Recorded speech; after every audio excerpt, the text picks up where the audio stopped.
दोस्तों trending star Khesari Lal Yadav ने एक और बड़ा रिकॉर्ड बना दिया है।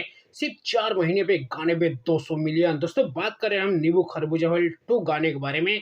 दोस्तों बता दें कि 11 दिसंबर को इस गाने को रिलीज किया गया था एक फ्रेश न्यू चैनल से, जिस चैनल का नाम है वेस्ट भोजपुरी। और उस चैनल से ये गाना रिलीज हुआ और रिलीज होते ही गाने मार्केट में बवाल मचा दिया। और आज के डेट में सिर्फ 4 महीने में इस गाने पे 200 मिलियन व्यूज क्रॉस हो चुके हैं। और दोस्तों बता दें कि ये ट्रेंडिंग स्टार खेसारी लाल यादव के लिए बहुत बड़ी उपलब्धि है कि सिर्फ 4 महीने में किसी गाने पे 200 मिलियन व्यूज मिल गए। दोस्तों बात करें इस गाने के बारे में तो दोस्तों बता दें कि इस गाने को लिखा था कृष्णा विदर्ती ने, गाने में म्यूजिक दिया था आर्या शर्मा ने, गाने को गाया है ट्रेंडिंग स्टार खेसारी लाल यादव और करिश्मा कक्कड़ ने। दोस्तों बता दें कि इस गाने में आपको सपना चौहान और ट्रेंडिंग स्टार खेसारी लाल यादव की जोड़ी दिखने को मिली थी। और ये गाना रिलीज हुआ था एक रीमेक्स सॉन्ग के रूप में, क्योंकि इससे पहले नींबू खरबूजा वर्ल्ड 2 काफी पहले ट्रेंडिंग स्टार खेसारी लाल यादव का रिलीज हो चुका था। उसी का सेकंड वर्जन पार्ट 2 रिलीज किया गया वेस्ट भोजपुरी यूट्यूब चैनल से 11 दिसंबर को। और आज के डेट में सिर्फ 4 महीने पे खेसारी लाल यादव के इस गाने पे व्यूज पड़े हुए हैं 200 मिलियन। वही दोस्तों बात करें इस गाने पे लाइक्स के बारे में, दोस्तों बता दें कि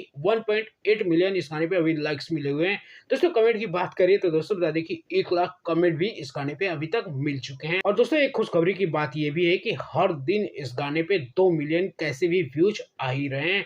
आप सोच के रखिए कि ये गाना कितना बड़ा होने वाला है। आपको आने वाले डेट में आपको पता चल जाएगा कि ये गाना कितना जाएगा ऊपर तक। बाकी दोस्तों आपको गाना कैसा लगता है कमेंट जरूर करिए, और इस रिकॉर्ड के लिए खेसारी लाल यादव के लिए इस वीडियो को लाइक जरूर करिए। बाकी दोस्तों चलिए इस वीडियो में इतना ही।